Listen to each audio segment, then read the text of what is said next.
Okay, let's begin the meeting by standing for the Pledge of Allegiance. I pledge allegiance to the flag of the United States of America and to the republic for which it stands, one nation, under God, indivisible, with liberty and justice for all.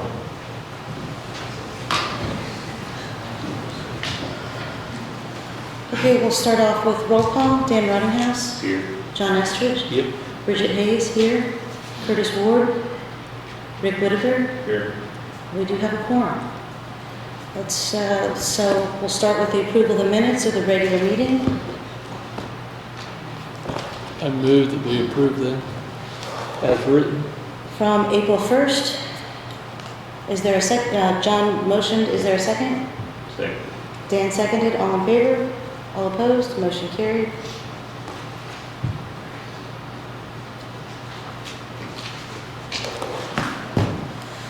Next is the approval of claims and payroll. Make a motion. Claims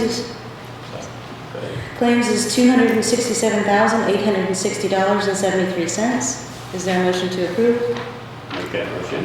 Dan made a motion to approve the claims. Is there a second? Second. All in favor? All opposed? Motion carried. And payroll is $52,021.89 with $2,713.87 of overtime. Is there a motion to approve? Make that motion. John made a motion to approve. Is there a second? Second. Rick seconded. All in favor? All opposed? Motion carried.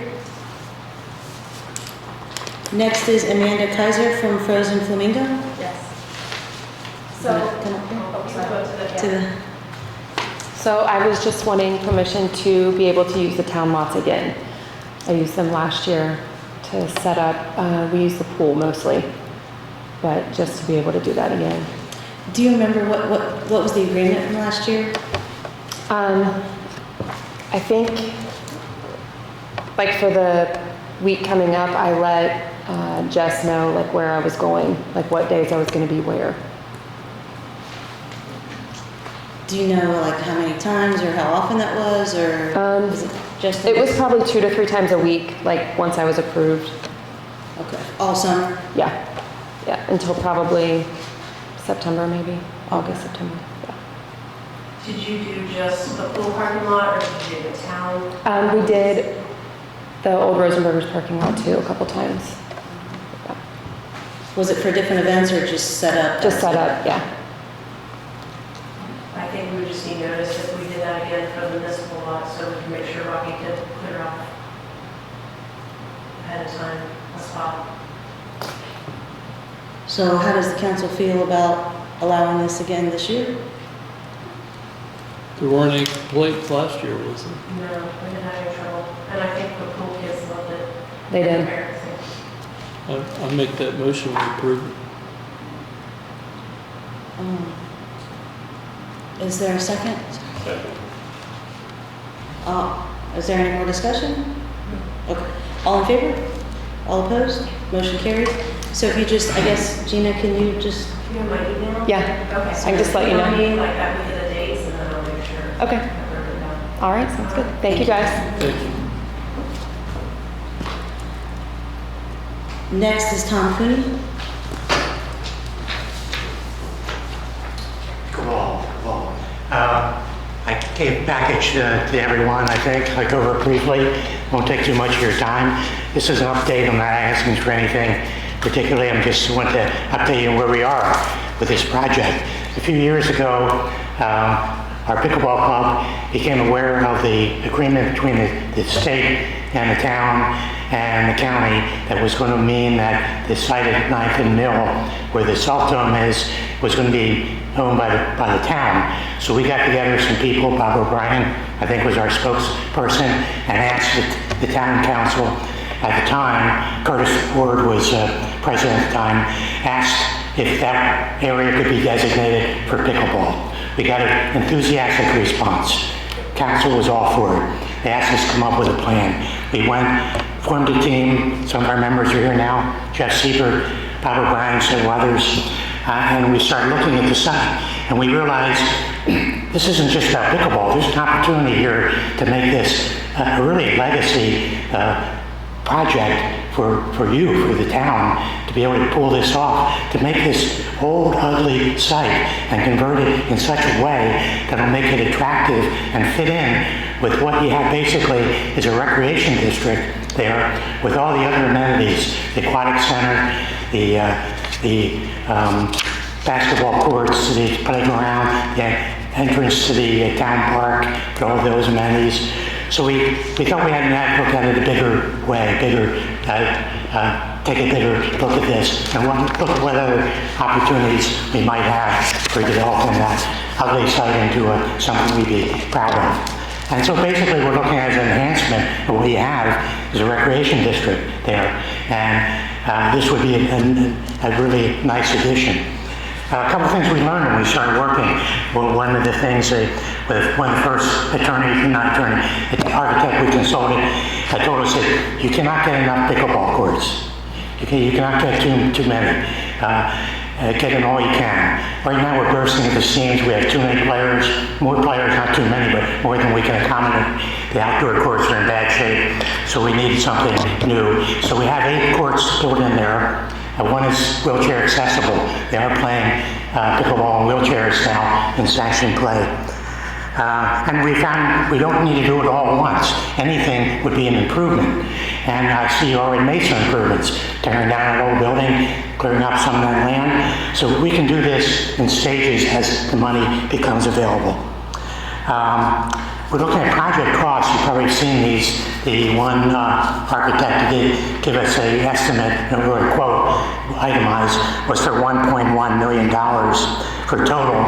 And we're looking at doing this in stages, phase 1, phase 2, maybe even sub-phases within that.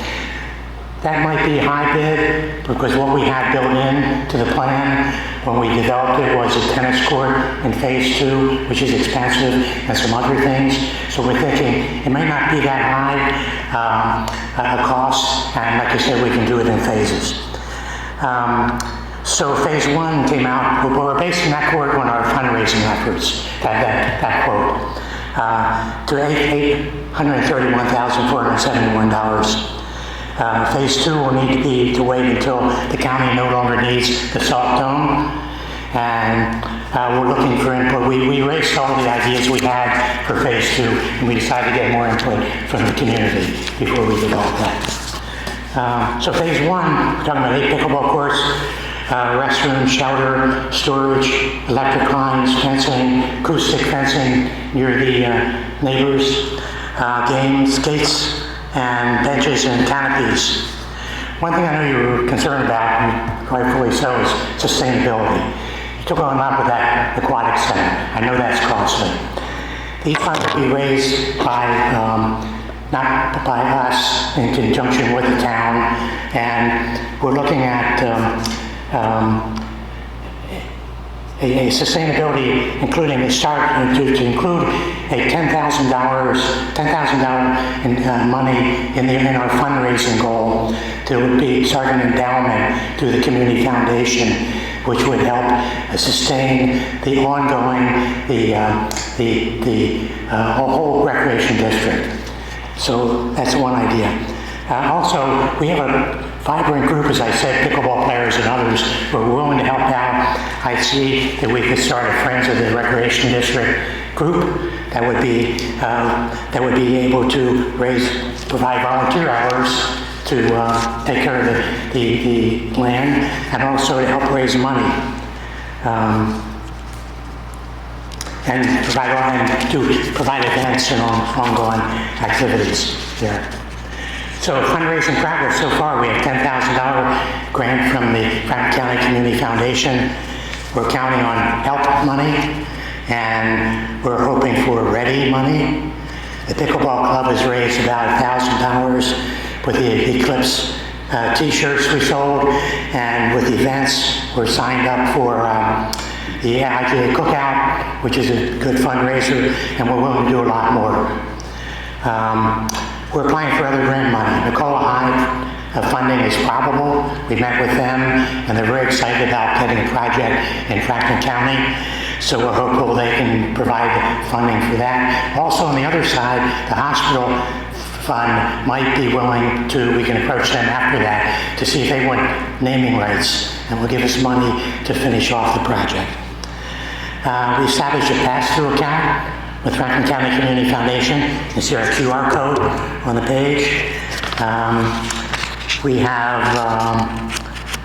we identified potential donors and allies. We're preparing presentations, dog and pony show that we can take out, and we're about to launch our fundraising campaign. So the benefits, converting an unsightly back parcel into an attractive addition to the area, providing healthy outdoor activities for residents, attracting visitors, providing a venue for events, making the town more appealing to those looking to relocate, keeping up with the growing demand for pickleball courts, improving quality of life and quality of place in our community. The Brookville Pickleball Club is now sponsored by Whitewater Canal Trail, and we are the friendliest pickleball group in the universe. No one's challenged that yet. That's all I have, and I'm happy to answer questions. Any experience like with the, you said the county courts are, sorry, the county courts are in bad shape. What's, to your best guess, would be the viability of the court? Say, is it 10 years, one will last? The length of the lifespan of the courts? Yeah, so where it wouldn't have to be replaced, like the Do you have an idea what was the lifespan of a court? The courts? How long was years of usage before you have to? It all depends on whether you go with asphalt or whether you go with concrete. Asphalt is probably 5 to 7 years, concrete 10 years, somewhere in that neighborhood. And then what you do is you usually just put a new surface on the top unless you have some major problems. We raise money for the courts we have now, the ones at the county park, and we'll be willing to help with that, again, for ongoing support. Well, my concern is, since I think it's September, is, we owe $2 million on the pool, we owe $1.7 million or something. We got fire trucks, we got all these different things that, I know if I raise my household county on health funds, hoping for what, to me, hope is not a strategy. So I would like to see, if and when we go forward, a more concrete financial support type thing. The problem is we do these things and we get the initial grant and or money, and then after that initial's gone, then what do you who maintains it? Who's gonna, do any repairs that's been needed or anything like that? Well, there certainly won't be anything on the scale of the aquatic center in terms of ongoing upkeep. And we have been maintaining our courts for a long time, and the Pickleball Club will continue to be part of that. That's what I'm saying. If we start an endowment with the foundation, we can raise money for the endowment to help support the entire recreation district. And also the Friends of the Recreation District would be a group that would be able to sustain that, help even with volunteer hours on throughout the district, as well as fundraising events and grants and other things. I know there's a lot of costs involved with anything you do. This will be money that we will help raise and will cover the costs, and we plan to continue our support throughout. I just think, again, this is my opinion of 1 to 5, but in my opinion, the town's overextended. The Zimmer building, the pool, the golf course, all those kind of things. The golf course would be $500,000 money pit this year. And sooner or later, we're going to get these things paid for. And there's 2,600 people in this town, probably half of them pay taxes. Well, The chance of revenue growth is... as you know, it's hard to raise money for paying off debt, or you can raise money for new things. And then this is a new thing It's not going to cost you a lot ongoing. We're going to have support there. Just my concern. Just a reminder, Dan, the money that we're talking about here is from a grant. I understand, Okay. but it's, Go ahead. Jeff, you want to come up to the, I just, the one thing I wanted to say, when you look at the million, whatever, I think right now, the way we are headed is we are just looking at trying to get the pickleball courts. So that is not going to be that much money. And right now, if we can just get the pipe work or whatever for a restroom, that does not have to go on either. And what it would be is in stages. So kind of what we're most interested in right now is getting the pickleball courts established and getting those built. And then as more money is raised, then just keep on going down the line. And that may be, I have no idea, it could be years before the whole thing is done. We don't know when the salt dome is going to come down. They have up to 10 years or whatever. So that's a total price with all that. So if you're just looking at the pickleball courts, it's not that much. Everything right now is expensive. I don't say that it's not. And but what I'm saying is, I think what we're trying to do is get the pickleball courts started and then raise money. And as we get more money, then we just add on to it. If that makes it any easier. well, it's, like, just engineering to what this phase one is $62,000 or so. Yeah. And it's not pocket change, it's big money. Right. For a lot of reasons. But my concern is, is just making sure we're financially responsible for what we do in town. I'm all for pickleball Yeah. courts, but I also don't want to take, we're almost acting like the federal government and taking the next. Well, I think in our plan, we want to do an endowment where we would put money aside, so when repairs come, that money would be there at least. I don't, these courts that are over behind the senior citizen have been there probably for 17, well, 2 of them been there for 17 years. The other 2 have not been there that long, but they weren't done well, and they're in bad shape. So, we're looking at courts that really haven't had a whole lot done to them in almost 17 years. So I don't foresee, any big problem coming, and if it does, hopefully we can raise money again to do it. But the pickleball group has taken care of all this. So we haven't, Area 9 helped us to get the 2 other ones made, but we had a couple people come in and they did all the work. They financed it on their own, and that's kind of the way we've done pickleball. We've taken care of everything. We haven't asked for anything really, and that's we have a good group of people. And like I say, I think there needs to be an endowment so that if something comes up, that money can go in to fix those courts. So it's not costing you anyway. Again, nothing against Yeah. pickleball. I think it's amazing. But just thinking financially responsible, because I think that's what we're asked to do as a board for the town of Brookville. That's my only concern. so I think this might be a good segue to go ahead and talk about the engineering contracts. We had one from Triad, and the council decided to go out and get more quotes. And I think Gina reached out to several firms, and 2 came back with they're not interested in the project, and then HWC came back with a quote for $78,500 for the pickleball courts and the pipes and stuff underneath it in anticipation of the restrooms.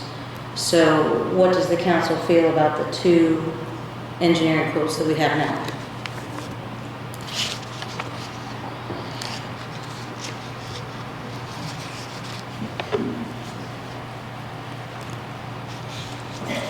Has anyone looked at another site for pickleball courts? Is one of the reasons that the costs are so large, is it the site?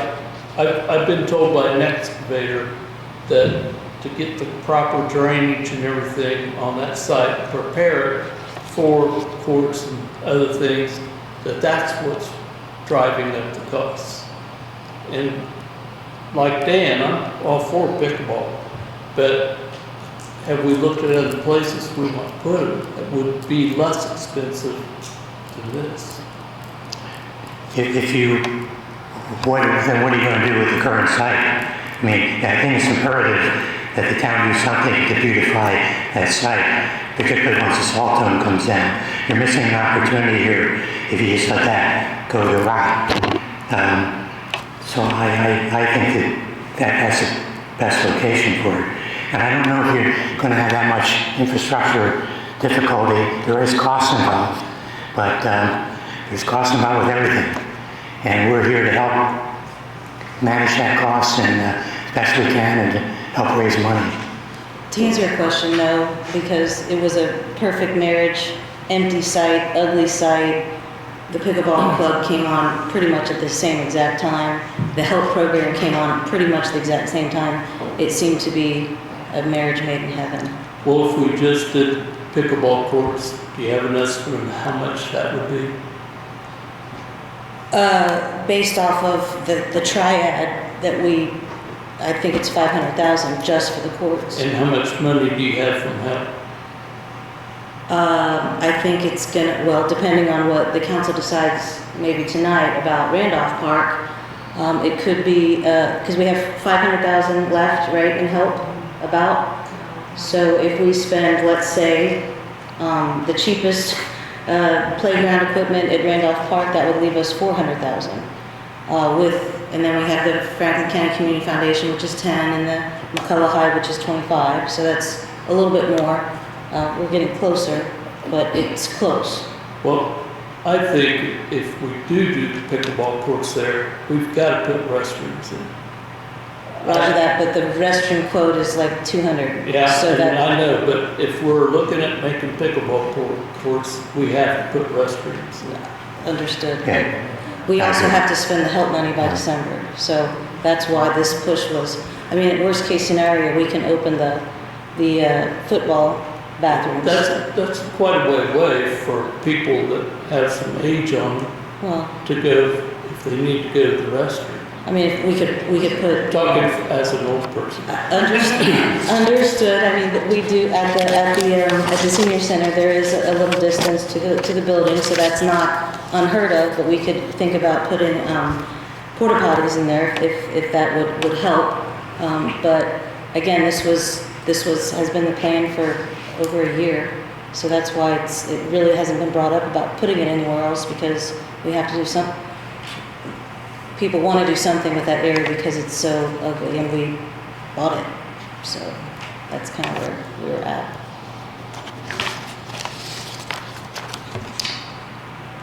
Okay. We asked last meeting when we had a little discussion about what we could do, and I travel around a lot, people like work out there. But just like Connersville, they've got that area set up with the galvanized tubs, and people can come in and do gardens and stuff like that, and if that's for the people of the city or town or whatever, there must be 15 or 20 of those. And something like that would, I think, look good down there. So I think there's different ideas that we maybe should look at. So, any questions about the engineering quotes that was the goal from the last meeting, or I make a motion, we just accept the triad quote that you want to put your mark on? I make a motion, we accept the triad engineering quote from last meeting. So just for full disclosure, one of the concerns from the pickleball group was, has the engineering firm ever done tennis courts? And I did ask Triad, and they have not done any pickleball courts, but they have done tennis courts 5 or 6 years ago. And HWC has done pickleball courts recently. And they have one pending project at this point, and they've done 2 others, and they've done tennis courts as well. So just to make sure everybody kind of knows what the experience level of these guys are.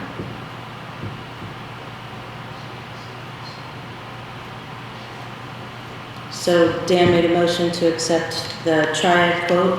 Is there a second? Second. John seconded. Is there any more discussion? No more discussion. All in favor? All opposed? Motion carried. So Triad is, we're gonna go with Triad. Okay, thank you. Thank you.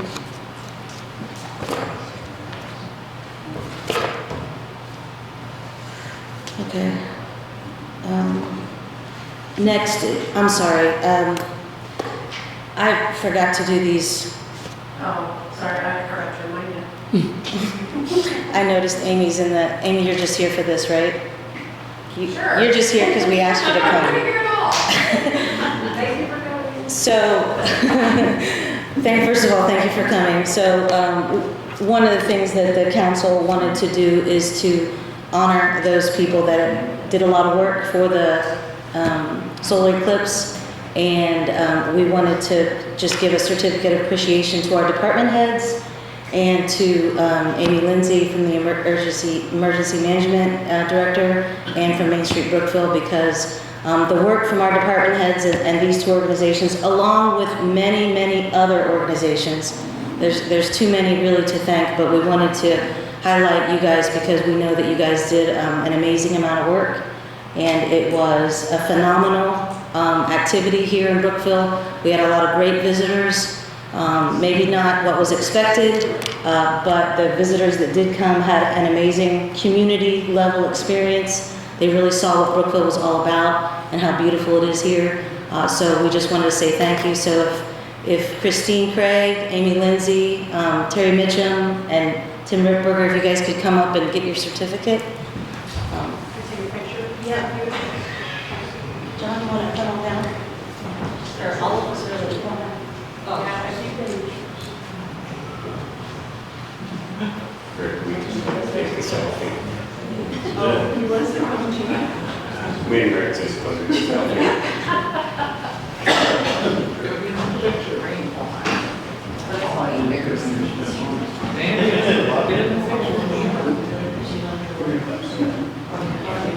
You gonna get that? Are we gonna? Dan, you gonna get that? In Photoshop, yeah. You can use Photoshop.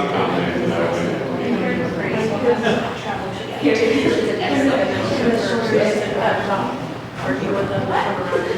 Sort of. A little bit shorter. It's that important. Okay. You probably should. Act like you like it. Super postcard, isn't it? That's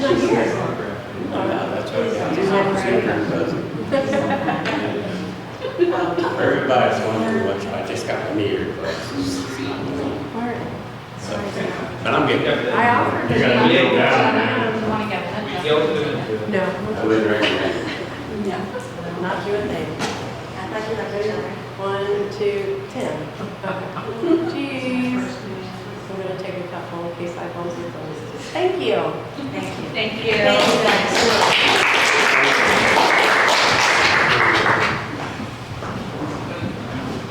Amy, I hope you enjoyed your trip. It rained. Oh, no. Figure, but it was nice to go. Hey, at least you didn't come Monday. Amy, if you want to go, you don't have to stay. We're good. It's exciting stuff, though. I just want to say that many of us that were in those meetings thought Amy was going to have a nervous breakdown before it happened. But Amy, you did such an amazing job with this. Everybody that I've talked to said that what you did and framework that you've put up is not only for the eclipse, but for other things in the future. So you did an amazing job. And Main Street, that eclipse party was fantastic. No one said one negative word about it. So thank you very much. Thanks, John, for all your work on that as well as the council's representative. We appreciate that. Next, we have Mark Reese, donation of shelter rental for Head Start graduation party. So I don't think Mark was able to make it this evening, but he was just asking for a donation of the shelter rental fee on a Saturday. He hadn't picked a Saturday yet, but once we give him the okay or not, he'll let us know the date. Is there a motion from the floor? Make that motion. John made a motion to donate the shelter renter for Head Start. Is there a second? Second. Rick seconded. All in favor? All opposed? Motion carried. Thank you. Next is the Johnson Mobile Home Park Agreement for water service. Dan, Councilman Rottinghaus was asking about this a few meetings ago. It's something that we were working on late last year, and then I think it kind of just fell off the radar. The last agreement that had been sent out contained one minor change from Ms. McMillan, Mr. Johnson's attorney. I spoke with her. I let her know that it was on the agenda. She's not able to be here tonight. He was not able to be here tonight either. I spoke with her on the way here. So they're fine with the way it's written, with that small change. Tim reviewed the small change that she had, didn't have any issues with it. So, I mean, I think it's finalized as of right now. She said if anybody has any questions, if you wanted to table it until they could be at a meeting, they could do that. Or if everybody's comfortable with it, we can move forward with it. And just to recap, I don't know if Rick is on here yet. So there was a law change a few years ago that said that you're not allowed to make property owners sign utility agreements with their tenants. You can't make them do that. Mr. Johnson's actually willing to do it in exchange for us installing water meters on each individual lot instead of, or each individual trailer instead of, right now he just has one main meter. But he'd like to see meters on each individual trailer, and he's willing to sign those utility agreements even though he doesn't have to. So that's what this agreement spells out, is what the parameters of that would look like. It would be to his benefit as well as the town's benefit, as I know what Tim had indicated initially, to handle it this way rather than just having one meter for the entire piece of property. And then the other part I think that is important is that he would be still responsible for the maintenance from the main water meter through the rest of his property. He'd still be in charge of any water leaks or any type of maintenance that would not fall on the town. So the only thing the town would be doing after this initial install would be reading the meters, right? Okay. Who would be responsible for like non-payment of a bill or something? He would, so that's why he's going to be put on each bill, so that if the tenant doesn't pay, that he will pay. And that's what the law said, we can't require that for tenants, but he was willing to do that because we're willing to meet him in the middle with this. They will be required to put down a deposit as well, like any other tenant. They'll have a $200 investment fund. I make a motion to approve this agreement. John made a motion to approve the agreement for water service for the Johnson Mobile Home Park with Donald Johnson. Second. Dan seconded. Is there any more discussion? All in favor?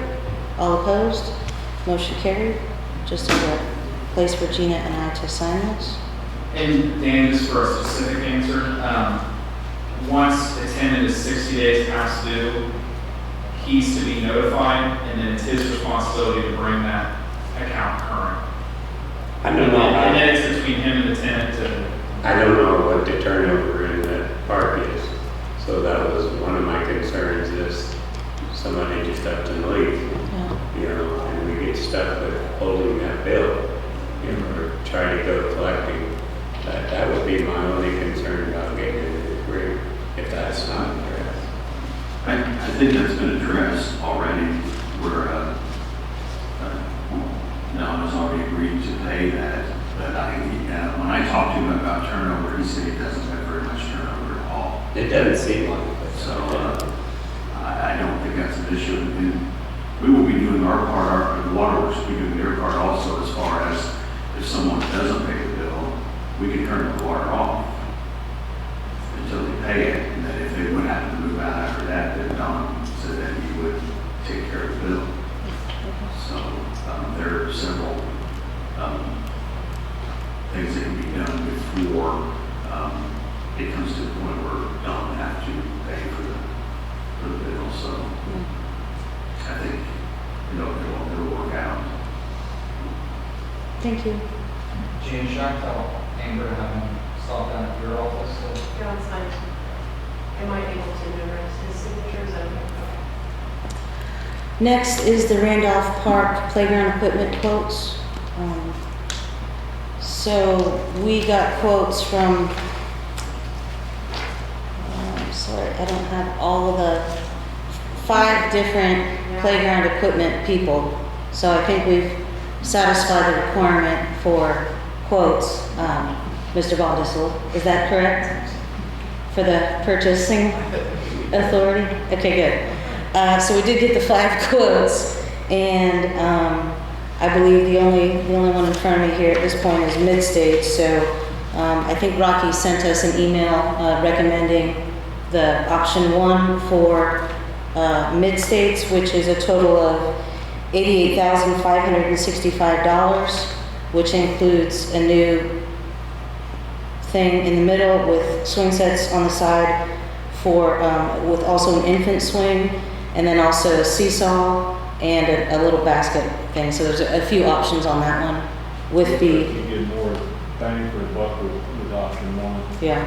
And also with the rubber mulch, which is what Rocky said would be the best for us at this location, which is the lion's share of the quote. So I know he's not here, but hopefully everybody asked him his questions before the meeting tonight, or does anybody have any more questions? Or if not, I'll entertain the motion to approve the option 1 that he recommended. I make a motion to accept option 1. Rick made a motion to accept the Mid-States quote, option 1. Is there a second? Second. John seconded. All in favor? All opposed? Motion carried. So there's a signature page on here. Gina, is that what you want me to sign?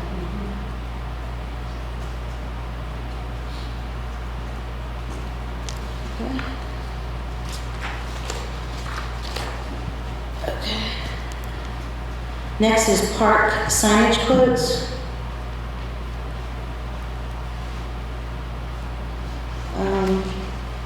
So this is 2 different quotes, one from Signery 2 for 2 signs for the town park that say "Welcome to the town park, Brookville, the rush of relaxation." It's just a pretty simple sign. 2 of those is $1,440. And then we have a second sign quote from Green Sign Company. I believe this is for, I think it's for 4. I think Rocky said that this one would be for 4 as well. Oh, Yeah. This but he one? only had it for 2. Yeah, so this would be double. Sorry. so it'd be $2,880. 1880. The 2 other ones are smaller signs. Oh, 2 going into the park is 41 inches, and then the 2 that's one by the shilling and one by the shelter are 21. okay. So the total amount is what? $1,880 Oh, for 4. for 4. Okay, I missed that. Thank Did he you. send you I another? only seen the one for 17 something. This is, I went down and talked to him, Oh, good. and that was the newspaper that he gave me. But there were Oh, some questions about okay. double-sided signs and stuff. I 1880, didn't gotcha. understand that. I didn't see that. Double-sided with a 4x4 back on it, how you gonna have it double-sided? And now I want to talk to him, and he showed me that right there, and that was not the paper that I originally got. Yeah, okay, wonderful. So 4 signs for $1,880 from Signery 2, and then the 4 signs from Green Sign Company is $15,565.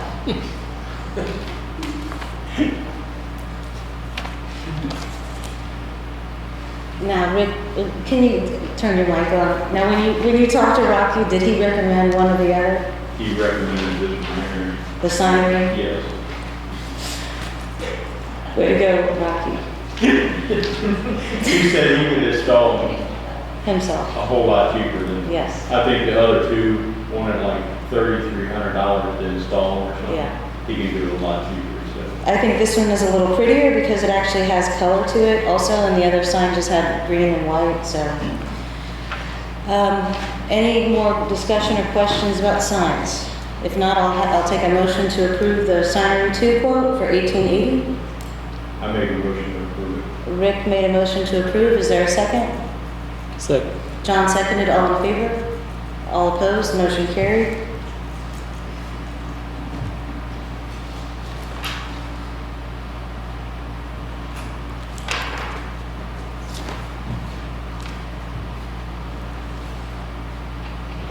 Okay, next is timekeeping software. So I have researched several different options for cloud-based timekeeping. And I found out that Keystone would need to submit a quote to me if I wanted to upload everything directly into Keystone. I personally decided that I do not want to spend more money than I have to. The When I Work app, I think, would be sufficient for what we want to do. This is basically timekeeping. It's able to do the geofencing and then the time lock. You can't clock in too early, you can't clock out too late. And it's also based on per user per month. So the quote you see from When I Work is 65 users at $7 each per month is $455. That number will fluctuate because in the winter season and early spring, the most we have is 25 to 30. The reason I do like this the most though is I'm not locked into a 3 or 5 year contract or even a year. It's a monthly subscription service. So if I don't like this in 2 months, I can get rid of it. I think this will be sufficient for what we want to accomplish. I don't mind manually entering the hours into. I just want to get rid of paper and sheets.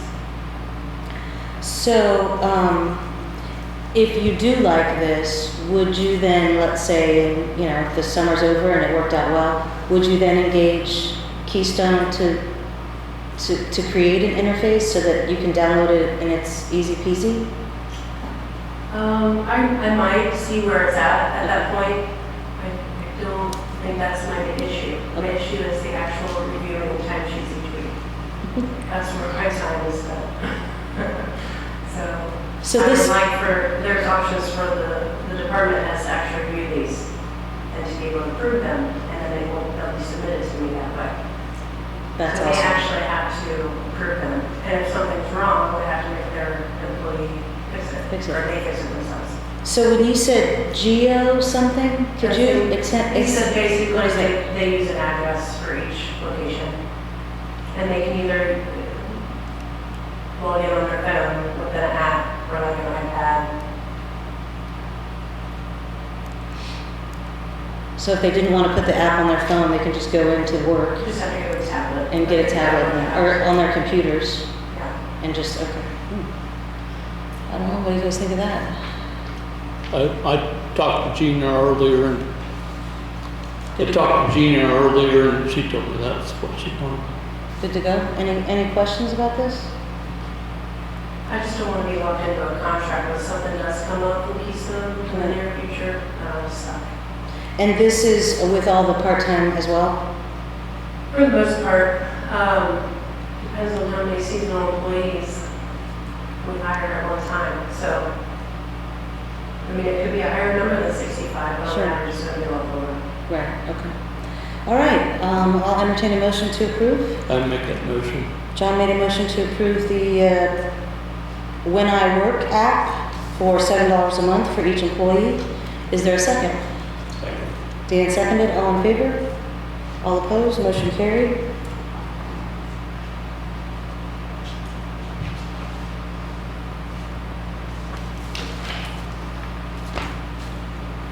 Next is DORA.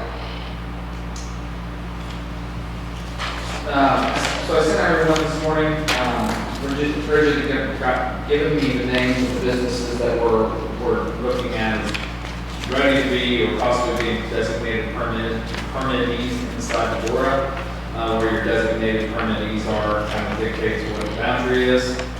So after she gave me that information, then you can use Google Maps to do mapping, which I didn't know, and kind of drew up what the boundary would look like to encompass all of those designated permittees. The one I sent you had sign locations as a marker on the map, which kind of made it hard to see where the border markers were and whatnot. And looking at the other, there's 10 or 12 doors that have been approved at this point. Only one of them actually listed where all the signs were going to be. So I've been messing around with it. And I don't think we need to put those actually on the map that will be submitted. And so I think we would just have designated permittees and then what each intersection so that we can describe it. I think the next step would be, because if you recall, you have to, if there's a church or school within 200 feet of the door, they have to sign a letter that they don't have any issues. I don't know. Has that we do have that already? For Wildcat Academy. For Wildcat, That's the- and that's the only one? That's the only one that we've identified that's within 200 feet of the boundary. Did you have something? What about the churches like behind Opara, Lutheran Church. the Lutheran church? So the Lutheran Church, you mean the Methodist Church? No, Lutheran. Methodist is by third place. Lutheran's by El Park. It's a parking lot that they're. It's the same location. I mean, it's still 200 meters away. I mean, on the map, they're on different streets, but they're still. So, thank you. Good question. So, Andy, when we first did this, those churches are 200 feet from Main Street, which is why we did not talk to them, because we thought the map was gonna be Main Street, because they are just at the border. But I can see now the map. It's on Church Street. But you've extended the map to Church Street, You would. which means now we So have to looking at include the other churches. And I get what you're saying. If it were drawn by parcel, Yeah, if your border was drawn by parcel, then it wouldn't be on Church Street. It would be on El Reparo's parcel. You know, the back line of their parcel would be the limit. And even then, I think it would be within 200. But looking at all the other maps, everybody else, it's all just, the border is encompassing the business property. inside, yeah. so we have some work to do. Did I send you that out? You did. Yeah. So I think it's just, yeah. I've tried to remove some of the markers so it's a little clearer. I think that'd just be the Lutheran and Methodist then, right? Yeah. Yeah, I've got it in there. Okay. So then, and then the other thing, Rick had emailed me about a suggestion as far as the opening time right now, last meeting, the way we talked is that it was just gonna be, we were just gonna cite the statutes as far as what The state. the rules for when alcoholic establishments are allowed to be open, which is basically 7 a.m. to 3 a.m. And Rick's idea was to push the 7 a.m. back to 10:30. And why was that?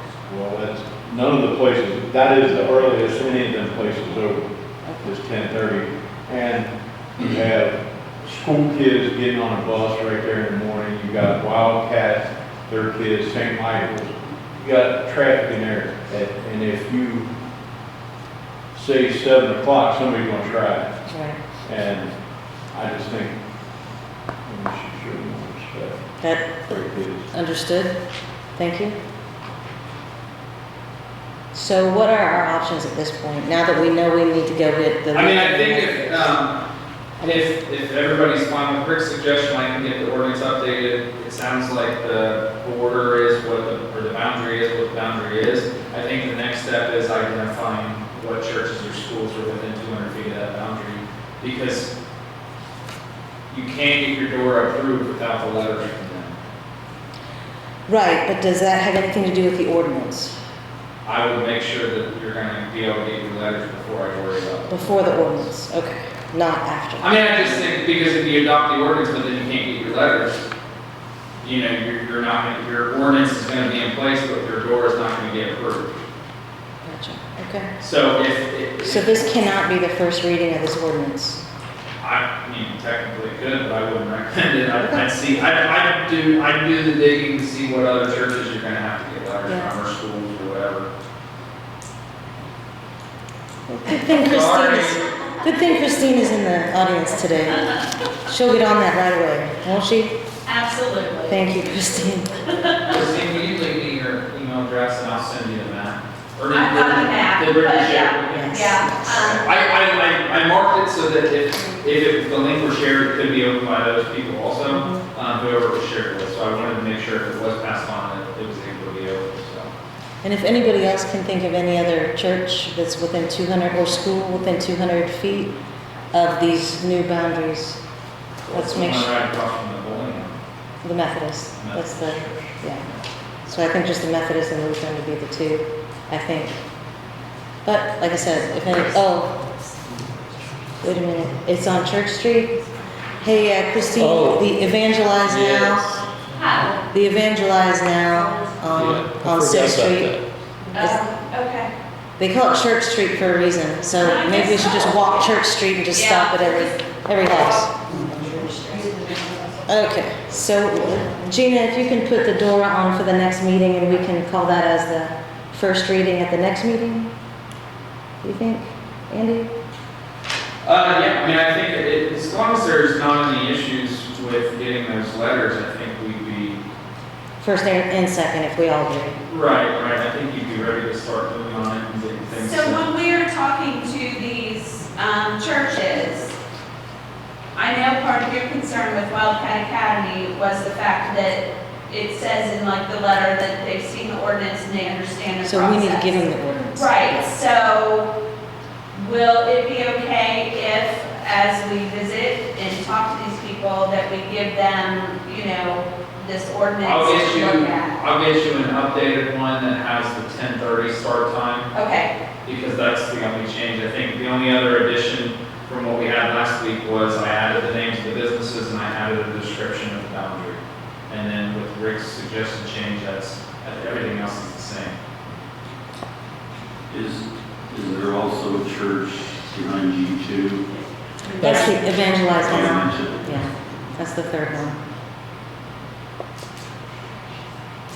Now, when the door, the businesses are open, say this one and this one in town is open, and all the rest of them have closed for the evening, just the door all the way down. Yeah, you can walk, Even though the other places are closed. it's an open container. I mean, you can walk around the door with, if your drink is in a DORA cup, which we did include in our ordinance, which is not a requirement, but, yeah, you can walk around the door.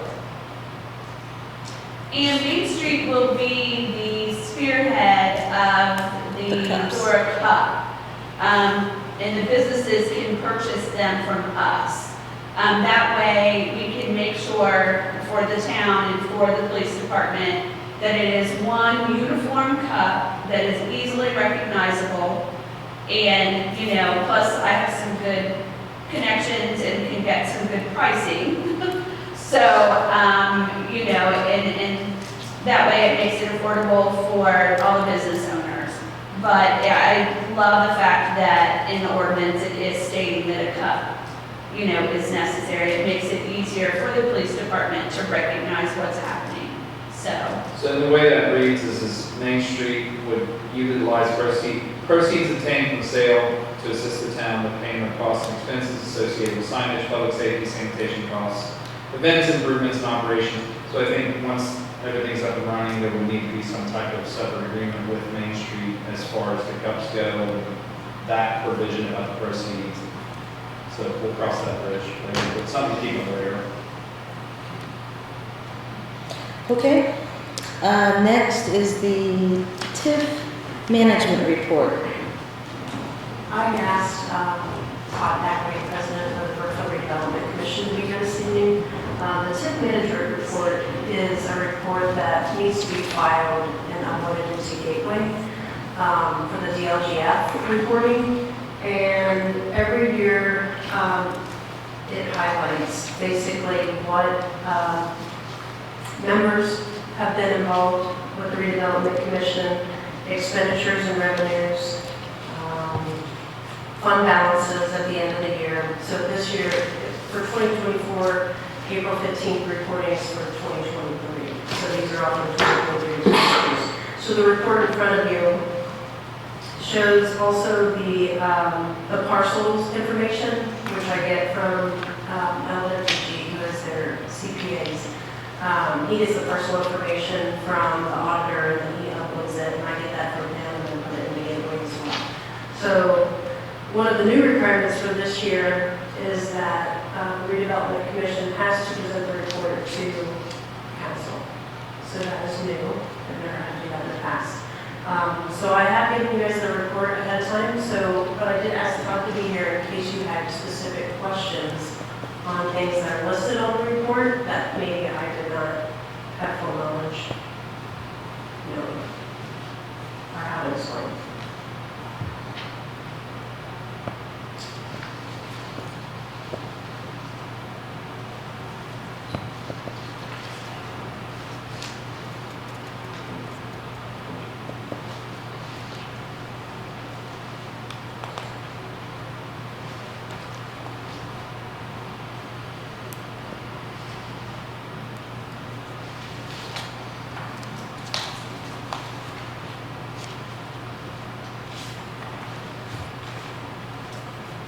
I think the largest expenditure last year was the other $50,000 you appropriated to Franklin County Community Foundation for the preserving Main Street and the soccer fund.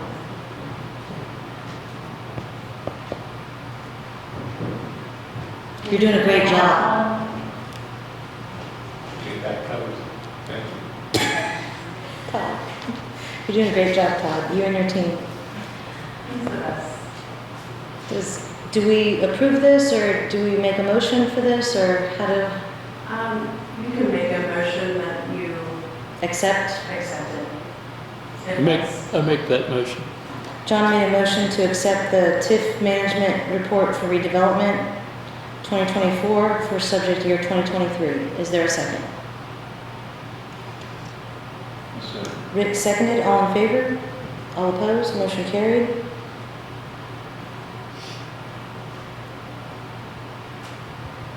Rita's here too. Rita, thank you. Doing a great job, Rita. I just want to mention that the redevelopment commission helped us with the eclipse also. They bought equipment for us that we could utilize during this, and not only during this, but on other things that happens. So we owe a debt to the redevelopment commission. Thank you. Thank you for doing that. Okay, next is the Historic Preservation Commission appointment.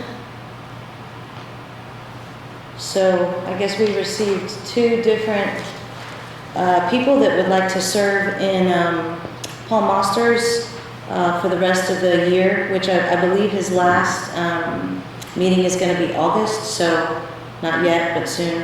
And his term ends in December. So this appointment right now would just be then for those few months, and then we would have to reappoint, I guess, in January to serve to serve a 4-year term after that.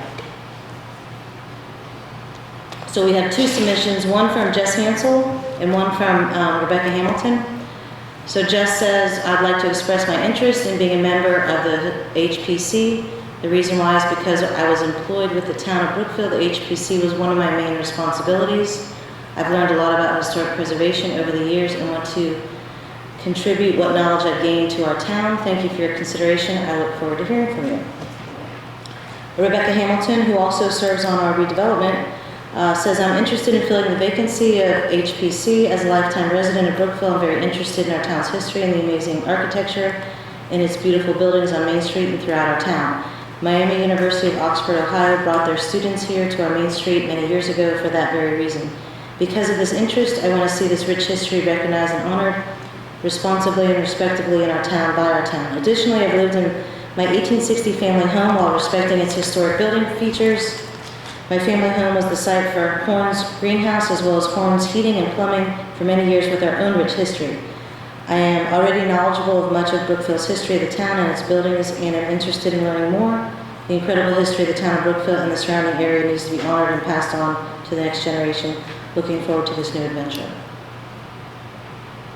Thank you, Rebecca Hamilton. So is there a nomination for Paul Moster, the end of Paul Moster's term for the Historic Preservation Commission? I nominate Becky Hamilton. Are there any other nominations? Are there any other nominations? I would like to nominate Jess Hansel only because she's already trained. So we have 2 nominations. Rick is abstaining. Rick's going to abstain, and so any vote would require 3 people, so I would just recommend motion to table tonight until you have the full board. Till Curtis comes back. Okay. Sorry. Okay. I motion to table the appointment until we have 4 members of the board. Second. All in favor? All opposed? Motion carried.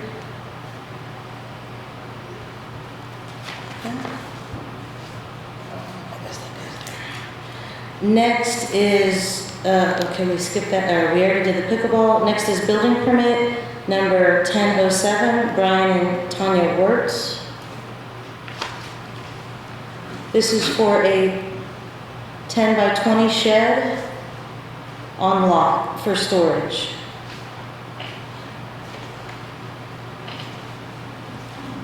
This is where the containers were at? Yes, it is. He did turn in a site plan, and all the setbacks have been met with the site plan where he plans to put it, so. So if this is a storage facility, what about the driveway on the state road? I thought that was a no-no. Right, he did advise that he could not get a curb cut permit from the state, so this is just going to be like a personal storage area next to his home. He lives right next to this lot. With that being said, he did ask if the town would consider maybe petitioning NDOT to lower the speed limit there so that he could get a curb cut. What's the speed limit currently? It's 40 miles an hour coming into town. I think he said if they lower it to 30, then he could get a curb cut to enter that piece of property. It would just be a recommendation from the town because NDOT does establish the speed limits on state highways. And for those civilians out there, what is a curb cut? It's a driveway cut. Curb cut is the same as cutting for a driveway. So that means like concrete or asphalt or something? Because right now he just has gravel. Well, that may have been removed, I'm not sure. But yes, he just get permission to put that in, but he wouldn't be able to put gravel in there. It'd have to be something approved by NDOT. Oh, something more substantial, okay. Yeah. I think he just changed 2 metal containers for a wood building itself. It's the same issues that we would accept that. So without a curb cut, can you drive vehicles onto that lot? I mean, I guess I don't understand. I would say in an emergency, if you had to, they're probably going to have to do it to get this building on there, that they could drive over, but it's not a permanent driveway. I mean, it's like, okay, an example in front of my house, there are times when I don't have to, but I do, back over the curb and the sidewalk to be able to load up shrubbery or whatever I'm tearing down. In cases like that, you can do it, but it's not a permanent driveway. It seems like we might be getting the cart before the horse if we approve a shed on a lot that's not approved to have a driveway, Do you know what I mean? Well, I think the Wouldn't he- shed, from the photo and everything that I saw, it's like a little work shed. And I think it's under 200 square feet, so I don't believe that he has to get a permit from the county for this shed, so it's small. It's 10 by 20. So it's 200. So he changed We it. changed it to 10 by 20.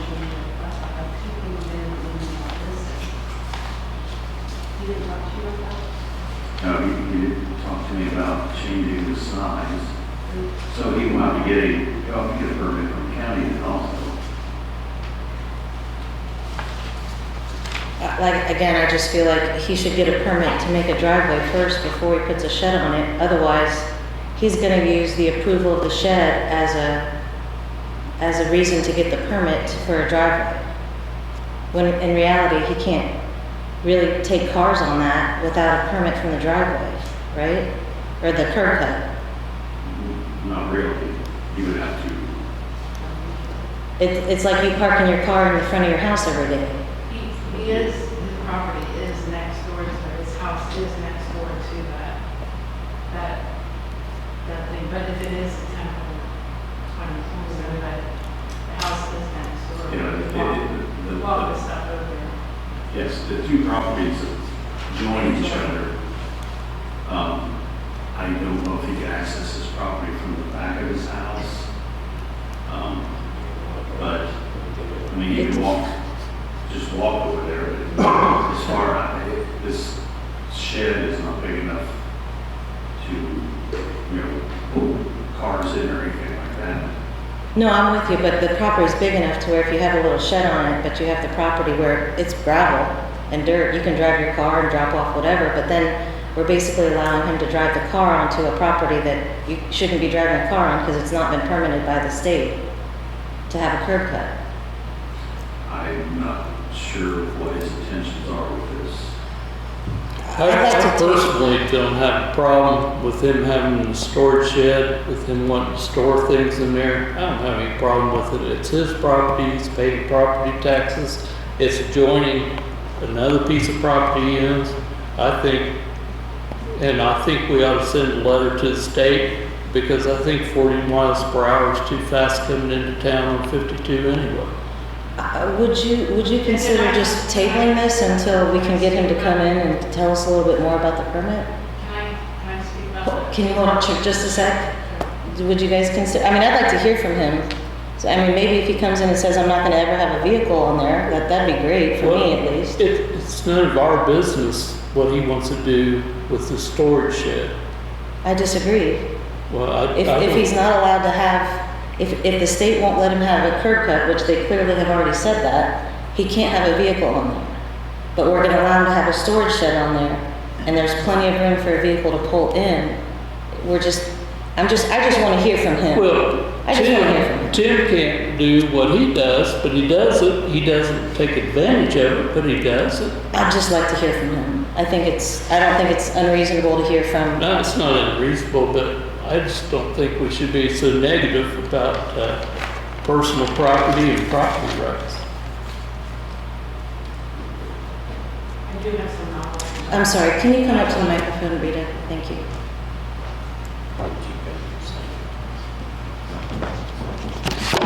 I haven't been here before, so Rita Sardane. We have been working with Brian Words through this. He has a lot of his mother's stuff that he had taken out when one of the family members died, so he's a lot of storage on the furniture and stuff like that. He just wants somewhere to put that. We also have been working with the state, as Tim had mentioned. The state came to us and said, put the request in for the 30 miles per hour, and it's more than likely that they will do something about that so he can use that property. But that property also he can walk over from his house and put that stuff in there. Yes, I agree, be concerned about the driveway, but on the other hand, the state's asking for somebody to put in a request for the 30 miles per hour. But his use is for the the stuff that he inherited through his family. So if that helps in any way.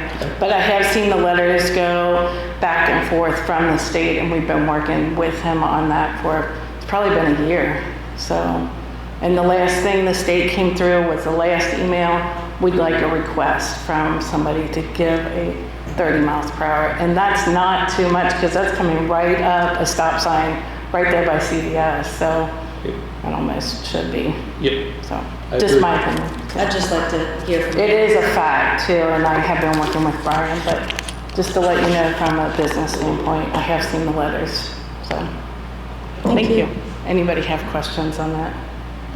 Is there any way we can limit a storage barn, you're used to that property?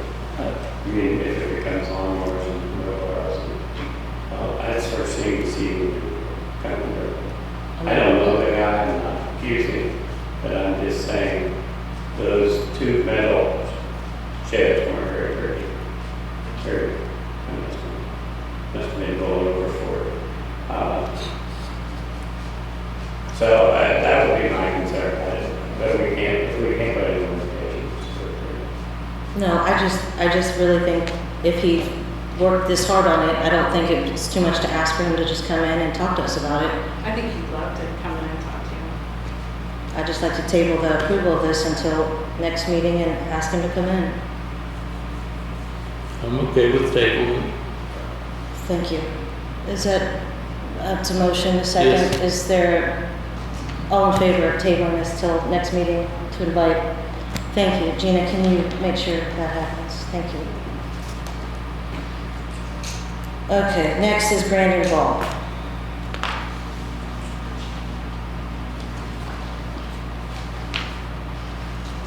This is for at 216 Canal Street. This is for restructuring the stairs, adding a new electric box. And this is coming to us because, It's a general remodel, and Caitlin recommended that he come in. There's no site plan needed or anything, because he's not changing the footprint of the house. It's just remodeling the inside. And generally, they do have to get a permit for remodels. from the county? Yes, and usually from us also.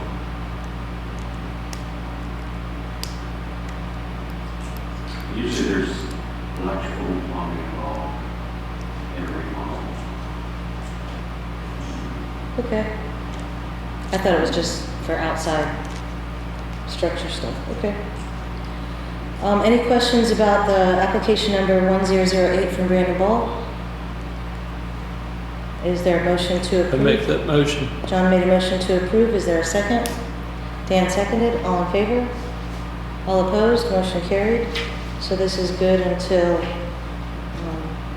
4/15/25.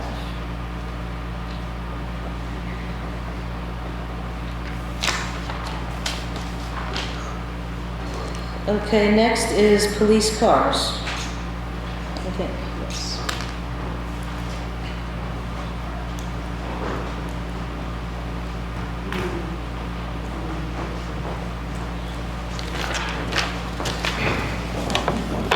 So I'm asking the board, I had communications with Harrison Police Department on Friday. They had contacted me and advised me that they were replacing two of their SUVs. They replaced them like every 4 to 5 years depending. They gave me a quote for the two SUVs that they are wanting to sell us if we would want them. They're $15,000 a piece. They're going to have basically all the equipment in the cars. They're going to give that with them, other than their radio and the shotgun and the AR mount. They're going to use those. And then the computer mount that goes in there, they're going to put that in their other SUV. So I'm asking the board to give me permission to buy those two for $30,000. What is the mileage on them? One was 70 something and the other one was 79. Were you able to look at their maintenance records? Went Or do you have there, them? I went there, spoke with the lieutenant and them, all the records they have, if we buy them, we get them, obviously. Looked at the cars and everything, it's been serviced by Harrison, everything looks up to par. We get it, everything, every record they've ever oil changed, the whole 9 yards, it looks to be kept very nice. They said they've had no problems out of the 2 cars, they're just replacing them. What year? They're 2020s. What's the expense of refitting them with the computers, controls, all those kind of things here? Right, so if we get the cars, I will have to strip the decals off of them, order the other decals that we have. Those decals are roughly around $500 a car. They usually charge us $300 to put the decals on them. You're looking at an AR shotgun mount, roughly between $300 to $600 to mount in there for that. You're looking at anywhere between $200 to $400 for a commuter mount, and I'm probably pricing that high because I don't know without looking specifically. If you want to paint the doors, they're black and white. The doors are white and the car's black, the old style. I spoke with one of the body shops in town. They said that they could paint those doors, each car for $1,500 to be black, to match the whole black. If you wanted to go all black or leave black and whites up to the board. So basically, this morning, I started my day this morning with a phone call from one of the officers. A deer jumped over the guardrail and landed on the hood of his car. No damage to the motor, no anything other than cosmetics to the vehicle. I went and spoke with them about that. They said roughly that would cost around $4,100 to get that fixed, which I agree that we should fix that. But if we look at buying the 2 cars and the equipment and fixing the other car, I'd say we're probably roughly around $38,000. Just so you two know, we appropriated $65,000 in the budget for police cars, and at the time we were talking about, we were taking 1 car for 65, and now we got a chance to buy 2 for 30, so, or 38. Well, John, I think the council, I think we had a big discussion about that, about what that $65,000 was for, because they asked for a car, but I brought up the fact that we're moving into a new building, and I thought the allocation should be, so I thought we should at least consider any of the expenses that we are unknown to us because we're moving into a new building, because I wanted to make sure that they were set up properly in the new building before we buy additional capital assets. So if you subtract 38,000 from 65,000, you've got 27,000, so that's a good place to work. You're not gonna find, I don't know if you've been shopping for cars, but you're not gonna find a deal like this anywhere. Well, that's why I asked for the maintenance records. I would love to be able to see those. This is a no-brainer. Really. I mean, if I bought a car, I would at least look at the maintenance records, or I'd take it to my own mechanic and say, hey, can you check this out? And then if they would say yes or no, at least I would. That's all I'm asking. Do you deal with the Harrison PD normally, and do you trust them? Yeah, I went up there today, checked the cars out, maintenance, the whole 9 yards. They service their own vehicles, their own garage. They have all that computerized. If we buy them, we get everything, maintenance records, everything. The cars are really good shape. They've taken care of them. So I was impressed. They knew that I was looking for cars, and they were originally going to be selling those for $20,000 a piece with the equipment. But they said that they would let me have them for 15 if I didn't have the funds. I said I would be interested in them for the 15 because you're looking at the lights, and both of those have also the push bumper on the front in case a deer runs out, hit the deer. I mean, you're getting quite a bit of equipment that you're buying a car that one of those cars that they paid for brand new 4 years ago, they had $65,000 in each one of those cars. So yeah, I'm pretty excited that the fact that we could get those two cars for that kind of price and with the equipment that comes with it. So what is the intent with these two cars since we already have 9 on here? They're gonna be patrol cars after we refix the other one. Once we get these up and running, then we would, and I believe I discussed this, I brought it up to a meeting at one point in time, the school asked to see if we would donate one of our cars.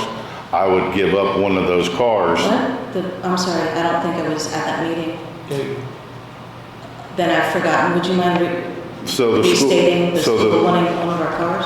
So the school superintendent asked if we would be willing to donate one of our cars like we did last time. I helped them get the one they're using now several years ago. We donated it. I got it fixed up for them so they can use that. They would like to have one more, so if that one would break down or they have two people, they could have two cars in two different.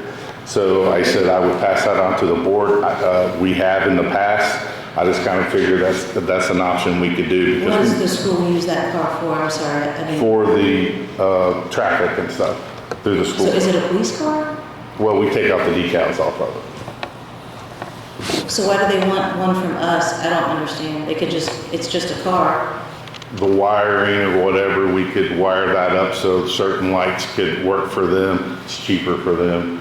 So like if I take that car and I look into that and I say, okay, this is what we, like the last board, I believe the last board, well, it wasn't the last board, it was probably during Mike Biltz's tenure. I believe that they allocated $2,500 to help the school with the car, and then they donated that to the car, and that's what they've been using since. So they need 2 cars now? Do they have? That's what she's asking me. Is that for the school resource officer? I'm sorry, I didn't. It's for the school. It's for the school. The school resource officer is a police officer. They drive a police vehicle. This is going to be decaled out. I'm sorry. It's just going to be a car for their security. So when they have traffic events and stuff, they have a car. If one breaks down, they have the other car for a backup. I'm sorry, I didn't know they had additional security outside the school resource officer. I did not know okay. that. They have security that drive these police cars with no decals because of the lights. Yes. That's just an option. So if we get 2 new cars, you're gonna take one of our cars? Which one is the one that's? I have not decided based off of looking at the cars to the extent to pick which one that needs to go. I would use probably a mechanic to tell me, hey, which one do I have the best life out of compared to what I have now? Just because I've got a car with 70 or 90,000 miles and one with 40,000 miles, normally I'll just ask one of the mechanics to look at the cars, which ones do you like the best, which one do you think I'm going to get the most longevity out of, and then that's the one I would get rid of. So do we have any cars that are over 80,000? Well, yeah, I mean, mine's got 91,000 on it. Okay, I don't know, I'm just Yeah. asking a question. The ones that I bought recently that were used from Border Patrol, they gave us a great deal. They had 30,000 miles on them. They're 2013s. They didn't get drove a lot. They just drive to the border, sit, and they get out and that. So I got lucky with that. I think this one with Harrison, I think that I'm lucky with these two. I think we know where they come from. They have all their records. They take care of their stuff. I kudos for them with their own mechanic shop, the whole 9 yards. They take care of their stuff. I'm just trying to figure out if we have 2 cars that are worse than these. Well, I'm That's what not, I'm trying to figure out. I can't get rid of 2. I can only get rid of 1. I need an extra car for a pool car. That's what I've been screaming about. This is for a pool car? This is No. not to replace a police car? Both of those will be a police car. One of the old cars will be a pool car. One of the other cars that is the worst would be the one that we would either sell or give to the donation to the school. That's how I would like it to go, but the board makes that final decision.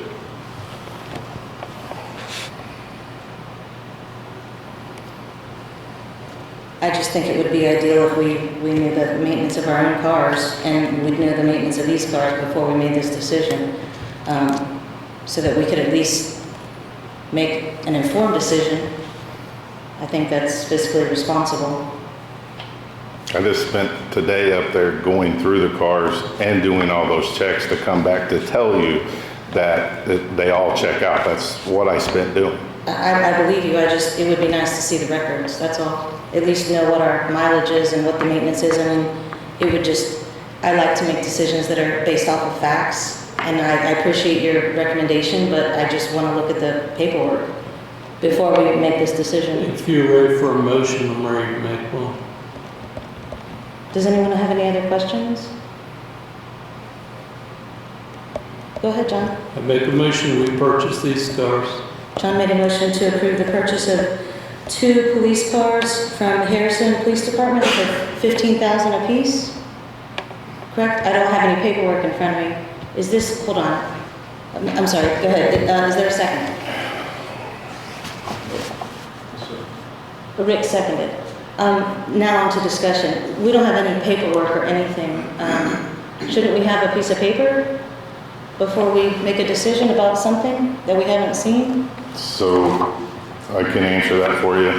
The discussion with them, once you agree to pay for the cars, we're going to draw up the documentation for each car with their VIN, the whole 9 yards. You'll get that. Because right now, they're on hold for me in front of 2 other agencies that want the cars. So I told them tonight, if we can get an agreement and that we're willing to purchase the cars, then you will get your documentation, what you're asking. They're not going to draw up all this stuff if we're not going to buy the cars, and they can sell them tomorrow to another agency. But So we can't, okay. that's what I spent doing today. So I guess you just have to take my word on that. John made a motion, Rick seconded to purchase the 2 vehicles. Any more discussion? All in favor? All opposed? Motion carries. Thank you.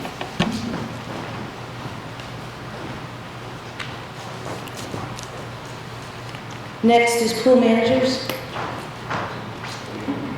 So Tim and I and Bridget interviewed 3 possible candidates for pool managers this season. After speaking with all 3, we'd like to hire all 3. One is returning from last season. Her name is Chelsea Proppin. She did work weekends last year at the pool, so she has experience and will be able to help with training the other 2. The other one is Crystal Rodriguez and Corey Stinson. So we are looking for permission to hire those 3 as co-managers for the season at $15 per hour with council's approval.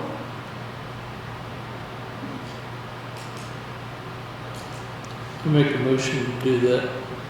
John made a motion to approve the hires. Is there a second? Second. All in favor? All opposed? Okay.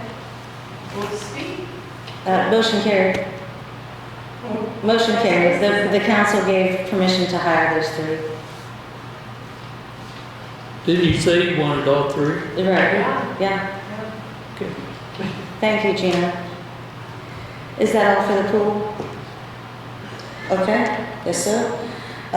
What else? Is that it? Does anybody have anything else? John asked me to give an update on Zimmer and where we go from here. I've been educating myself with talking with Greg and with Brenda since the project had started before I came on. So I think everybody's in agreement that the money in the pot, the DOT pot, is not enough to do the entire building. My read of the trust indenture is that you can issue additional bonds. So if you, Todd sent Jake, I think, gave John estimates. We do have a question on the one on the furnace, because there's an estimate from Bert Nelco for gas furnaces and AC units. Did you see that? But then you also have a single sheet that had 35,000 for heat and 2,000 for a panel, so I don't know if those are the same, or. Todd explained it to me, but I have slept since then, so. Is there any way that that can be shared with the rest of the council? I thought Gina sent it I out. do too, yeah. Yeah. I had an email from Gina. So, Did you just get it? totaling out. Dan, did you get it? Rick, did you get the estimates for the zoner? I mean, I'll send it out. And I was Sorry. there and talked to Todd tonight when he was looking at it. Oh, you were there, good, okay, maybe it was just me then. So I'll send out, I can make sure everybody gets that, sorry, I got that from Gina. The totaling of that was 286,570. Gina had gotten a balance for the DOT account, which was 139, just under 140. And so that was a shortfall of just under 147,000. But that number does not include the approval for Midwest Data that's already, the council's already approved paying Midwest Data, but we haven't actually paid them yet. So if you include in the Midwest Data, your shortfall is 167. So the question is, and I don't know, I haven't talked to Brenda, I don't know if you have Gina, John asked about that also. The decision's ultimately going to have to be, are we going to issue, my read of it is, issue additional bonds and finish out the project under that BOT umbrella, or are we going to drain the municipal facility project sub-account, and then whatever's remaining to finish the building, do under the normal public bidding process? If you look, if the total is the 306 and the shortfall is the 167, then you're at the most in-depth level of the bidding process. When you get below 150 is when it starts to be where you reach out, you mail an invitation to quote to people, but above the 150 is a more in-depth process. I haven't heard from Brenda, again, this is just my read of it, but I think it would seem to me to make the most sense to find out what the process is to do the additional bonds and get the additional bonds issued to complete the entire project and do the entire project under that BOT process, because the project scope is broad enough to include the entire building. It's not just the police side of it, it's the entire building. So since that process has already started, I think it would just make sense to finish the whole project under that umbrella. I don't know how difficult it is to ask for, to issue additional bonds. Anybody I've ever worked for that has needed a bond has paid a bond counsel handsomely, because it's a very specialized area of law. That's just my thought process, but I think where we're at right now, I mean, the last balance Gina got was just under 140,000. I think, you know, if the Midwest Data's been approved, I mean, if that invoice needs to be sent to Greg to be paid, then that can be done. I think whatever. That invoice was separate, that's a whole separate activity of construction. It's not part of the DOT? Mm-mm. It never was. Oh, John, I'm sorry, do you think it was? Yeah. Oh, okay, it wasn't. It was never part of it. The camera system, that DOT is only for construction. As far as I knew, that we hired Todd to do construction I on thought the it PD. encompassed everything to put the building in order. No, it's only strictly construction. That's, at least when I talked to Todd, well, sorry.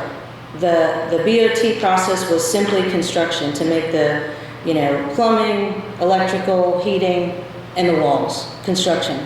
There are so many other things that we have to do to make the building ready for working out of, like the IT work, the security system if we want one, which we did. There's the AV equipment. It's all part of the building, but it's not part of this BOT. The BOT is strictly construction. And that's why Todd's portion on the town side is strictly construction. That's why I didn't ask Todd to go find out about security cameras. We did that on our own. Ramsey came in on his own. I mean, he's a separate thing. That's why his invoice came to us separately, to approve separately. Not inside of Todd, inside the BOT, not with the municipal buildings, that's why it was completely separate. We already approved it, and as far as I was concerned, I thought Gina paid it or was going to pay it out of our edit funds, which is because we set aside $100,000 in edit to get the town portion up and running. And so that's what the agreement was, is that we would take that out of edit. And I just assumed that, well, of course you haven't gotten an invoice because he hasn't done it yet. Sorry, that makes sense. But anyway, that's why it was a separate idea. It wasn't Todd coming in about anything. I mean, I don't want to speak for Ramsey, but I would think his side of it would be near the end.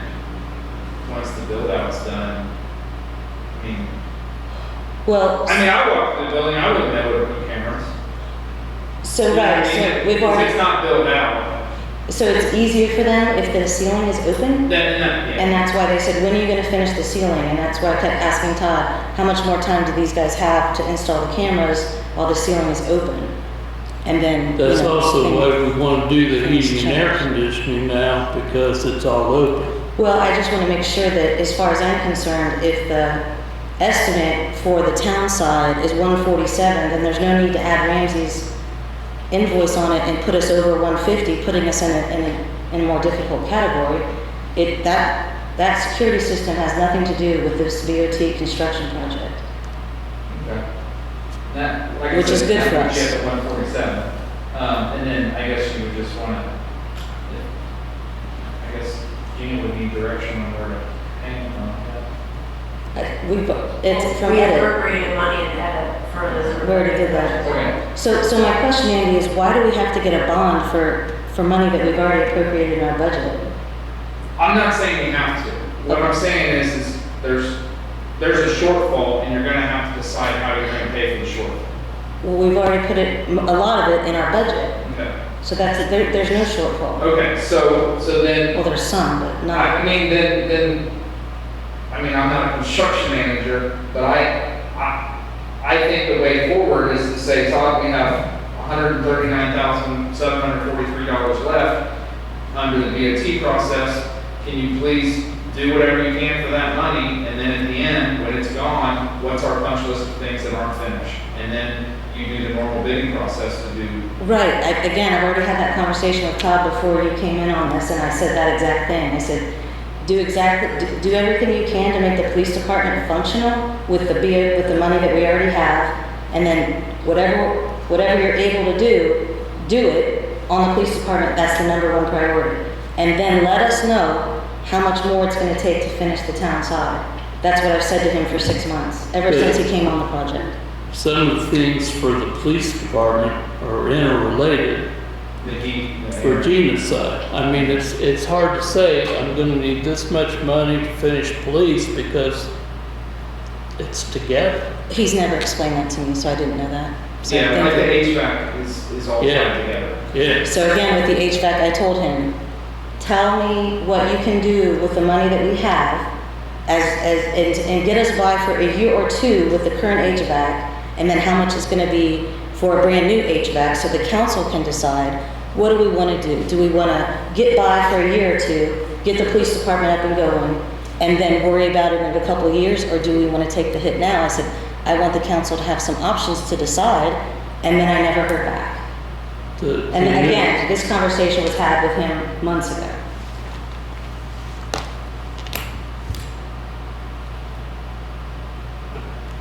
Well, I mean, I guess my suggestion as a way to move forward is, so he did give printout, sent stuff in. Gina's now shared those with everybody, so everybody has those numbers now. I would say, and I think I've reviewed this before, you are allowed as a body to go visit a site and a project, and it's not considered a meeting, it's not a violation of the open door law. The 5 of you can go down there and walk through that structure together with Todd. Because I think what needs to happen then is says, okay, Todd, you've given us our numbers. What items do you recommend doing with the 140 we have left? And because some of them are tied together, they're not police department specific. So that's my process, is to just keep things moving forward. I know the county would like this town to move into the Zimmer building, so I that's my agree. suggestion. I agree with Andy. Do we want to set up a meeting now? I guess I need to get a hold of Todd to see when he has availability. It's not me, Huh? it's not me. Yeah, By definition, our gathering, or it's a site inspection, a project. Kumbaya To revive. Association, yeah. And I'll send out dates to everybody and we'll figure on that.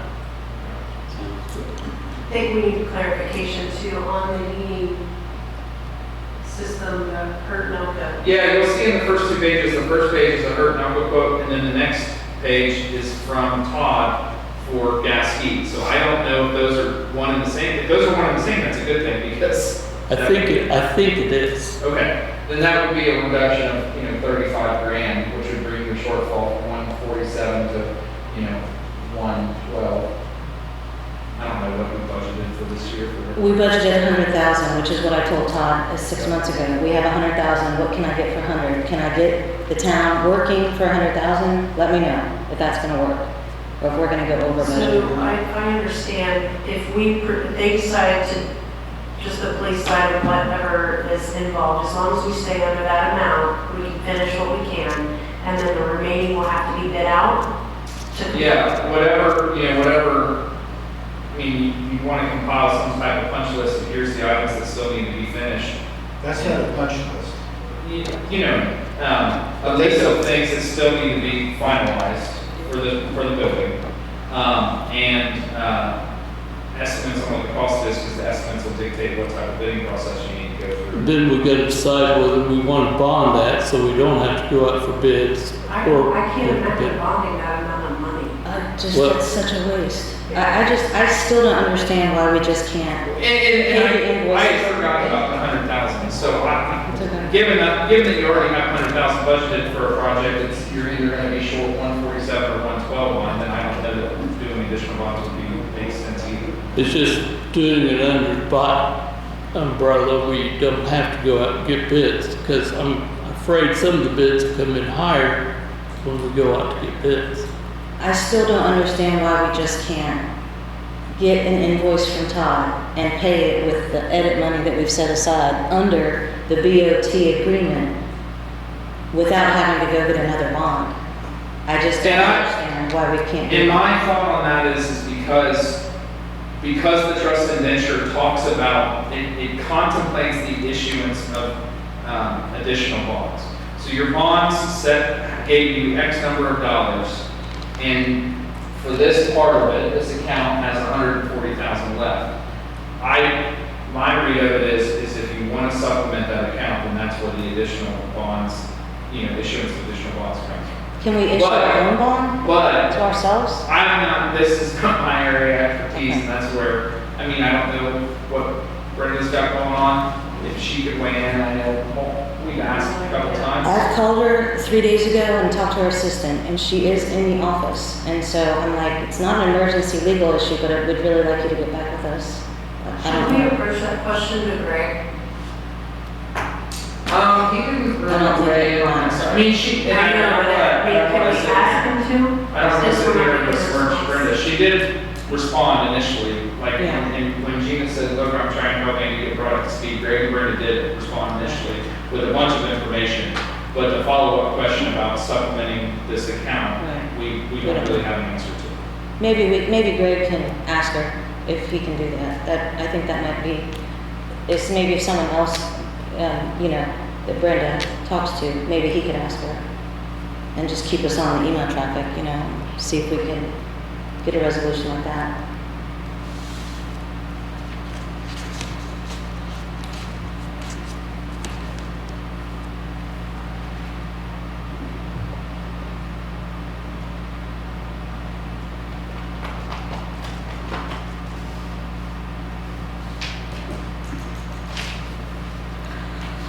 Okay, so it sounds like we are still working on the town hall, the police department.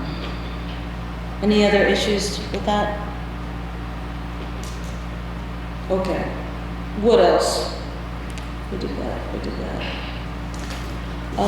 Andy, do you want to talk about the agreement for Sycamore? use of city right of way?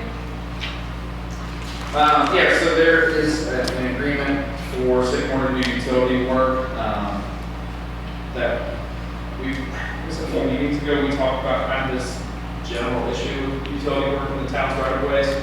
The agreement right now would be just for Sycamore, would allow them to start doing whatever they're gonna do. Big picture, I had shared in an ordinance that we did in Rising Sun that would allow these agreements to be signed off on by Tim and Rocky rather than every one of them needing to go in front of the town council. You guys can chew on that more. I think the agreement for right now with Sycamore would at least allow them to get started, and then we can review the ordinance at a later time. And this is basically just if they do work in our right of way, that they put everything back or something? It's to protect That's the pretty town. much it? It's to protect the town. Because I guess in the past, people have just worked in town and not told us, cut up roads, not told us, not put the road back how we're supposed to. The history I've heard, this was before my time, is that Rising Sun, they had a utility company that hit a sewer. Ooh. Yeah, so. So once we do this ordinance, then we would like have to send that out to all these utility companies so they know. Well, I think what the ordinance does then is puts a right of way, it's basically a right of way utility work permit. Permit, okay. And it would vest the authority in Tim and Rocky to review what's been applied for and to sign off on it without them having to bring it in front of the town council every time. I'm just saying they probably don't even know. Once we sign that, they won't know it unless we tell them. Because they're just so used to coming here willy-nilly. Right.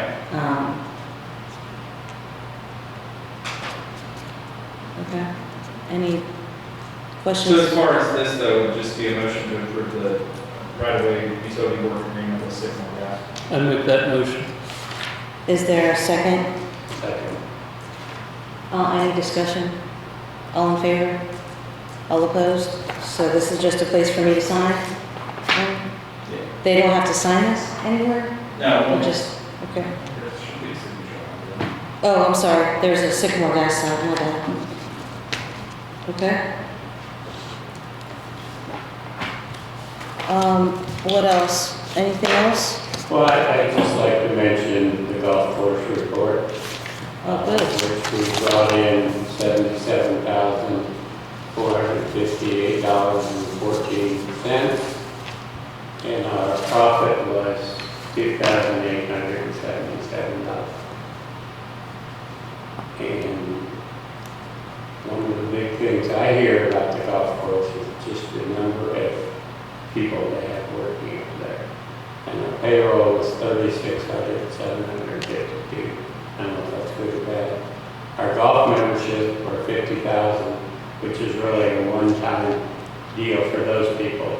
Now it's going to be more, but you know, the whole sponsors is a one-time deal.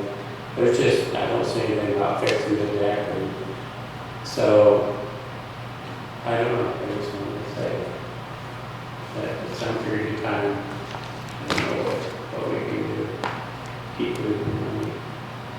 There may be some memberships that haven't been renewed yet, so this is I mean, there are going to be more, but you know. this is only the first quarter, so it's Like a $77,000 revenue, 500,000 plus, or 50,000 plus was memberships. So, Well, I mean, January, February, and March, I don't even know how many days we were open. I'm sure we were closed more than days because it's winter.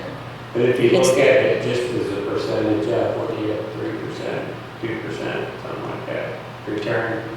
Well, yeah, but I mean, it's a seasonal business. You gotta have it at least open for the whole season before you decide, because, Yeah, but everything on the red will go along with the increased revenue. right, but second and third quarter, the revenues for the golfing will drastically increase, So drastically. it'll be expensive, is my point. So, just a comment, I don't think people, really realize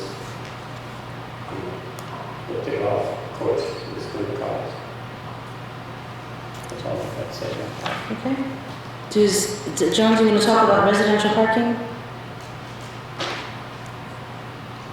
It on hold until eventually I want to have 2-hour parking downtown on Main Street and enforce 2-hour parking. But residential, what, like outside of Main Street? Oh, residential, I'm I'm sorry. sorry, yeah. We got that, Rocky took care of that. It's going to be handicap parking in front of the people's house. Are you sure that's not something the council should vote on first, or should we just, I mean, I don't know of any other place in Brookville that, in residential area that has a handicap parking on it. Is there that I don't know about? I just figured the council should vote first. If you want the council to vote, we'll vote, but Rocky was going to take care of it and have it done. I've seen it happen in our city council, just on that house. I guess my point about any resident that has a beef with not a beef, but a concern with a business that's next to their property, they should just talk to each other and figure it out. I mean, I don't think that we should get involved with this issue. They can't figure this one out. So they've talked to each other and they both refuse No, to work it out? I don't want to talk about this in public meeting. Okay. Okay, well, I don't think that Rocky should put a handicap sign on for one Or do resident. you want to make a vote right now? I would like to discuss the issue, yeah, that's why I brought it up, so we could discuss it as a council. So Okay, we I could make a all, motion, we put the 2 handicap places in front of the Moore's house. 2 handicap spots? Yes, In front of the Moore's house? yes. What house are you referring You know where I live? to? Yeah. Cat Court over, it's 2-story. Eddie used to own it. The Moore's bought it from me.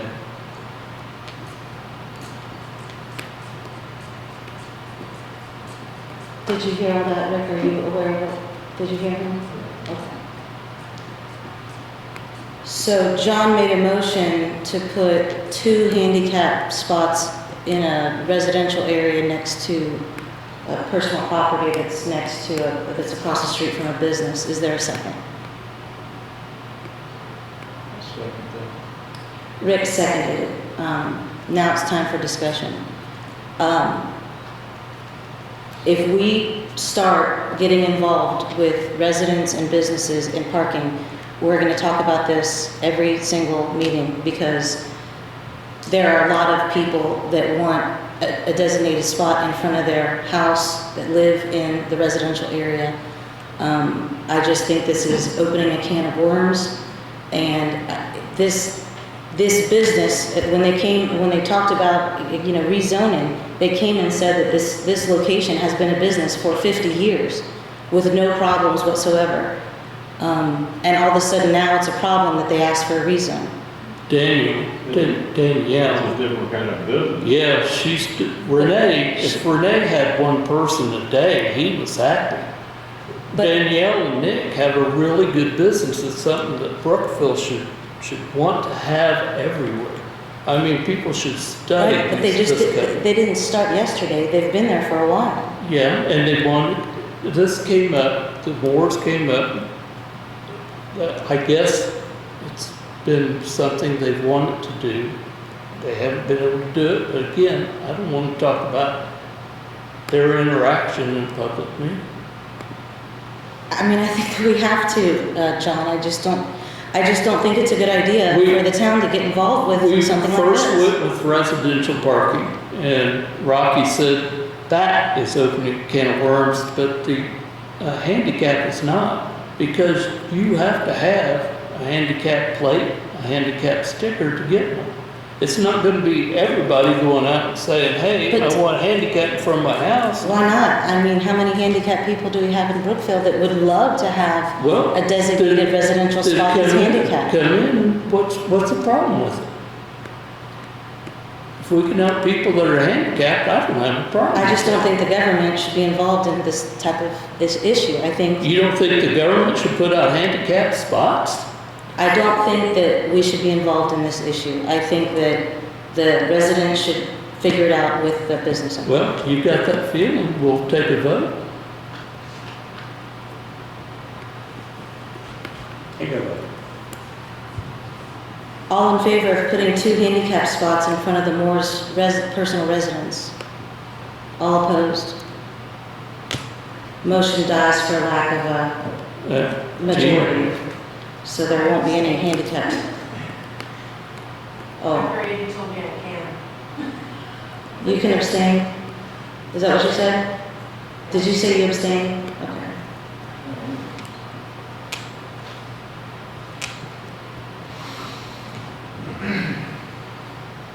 So motion carried.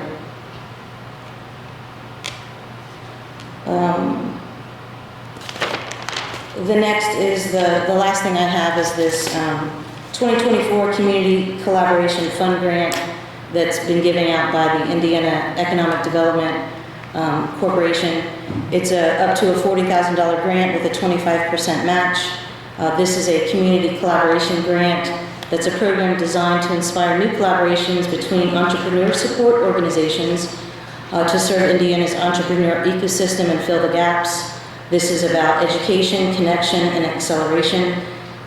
There is a draft of the grant so far, and I'm just bringing this up to the council in hopes that the town council would be willing to become a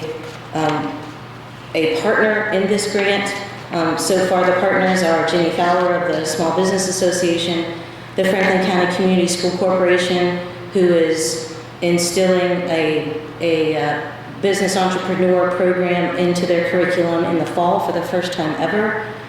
Main Street Brookville is also a partner, the Franklin County Community Foundation, Whitewater Publications, and now the Brookville Redevelopment Commission is also a partner as well. So this partnership would be just in support and hopefully financial support if the grant is received, that there's a 25% match, which would be up to $10,000.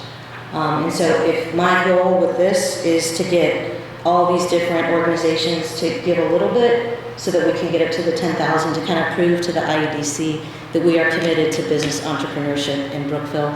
And the programs that we have outlined here, I think would suffice there, that would keep that momentum going from the 3 workshops that we did over there the last couple months.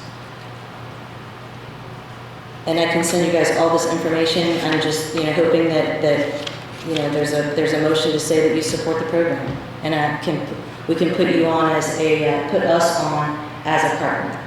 There's no requirement to fund anything or guarantee any amount of money, but just to say that you're a partner in it would be very helpful and help spread the word about the different programs that we would have.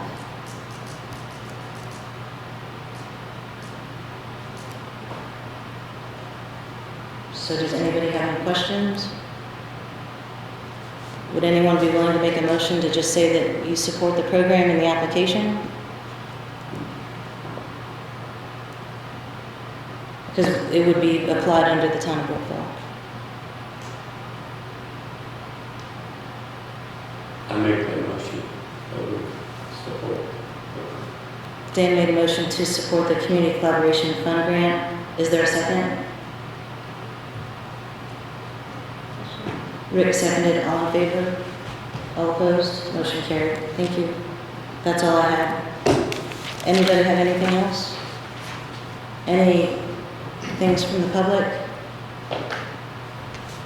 Nothing else to come in front of the board. I'll accept a motion to adjourn. Oh, of course.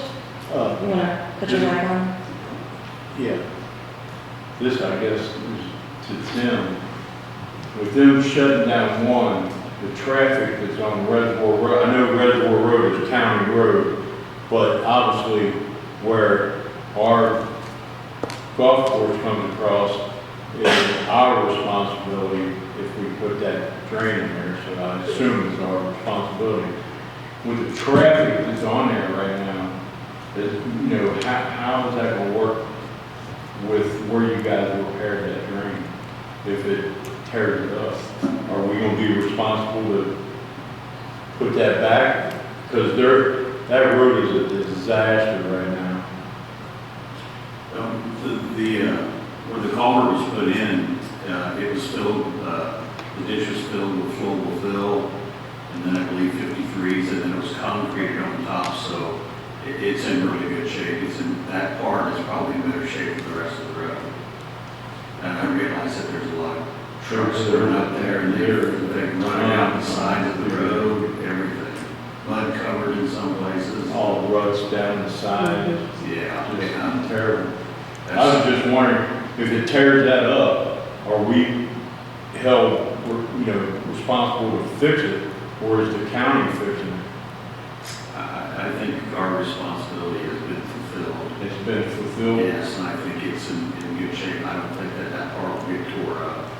I seen where the the rest of it, had the concrete, I just didn't know what depth wise and nothing like that, and with all the traffic that's on it, I was just. yeah, it's got foam and fill under it, and it was packed, and I think the concrete's 8 or 9 inches thick on the top, so it can withstand any kind of traffic that's going over it now, so. Wasn't that project in the road getting fixed because of our leak out of the pond or something?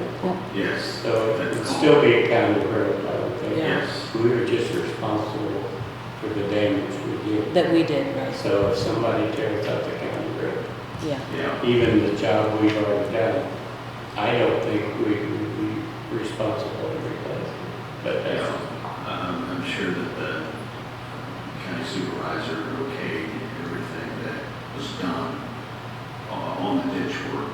Okay, good. I think that fulfills our responsibility. Thanks for bringing that up. Okay, if there's nothing else, I'll take a motion to adjourn. Motion. Is there a second? All in favor? All opposed? Motion carried. Meeting's adjourned. Thank you all for coming.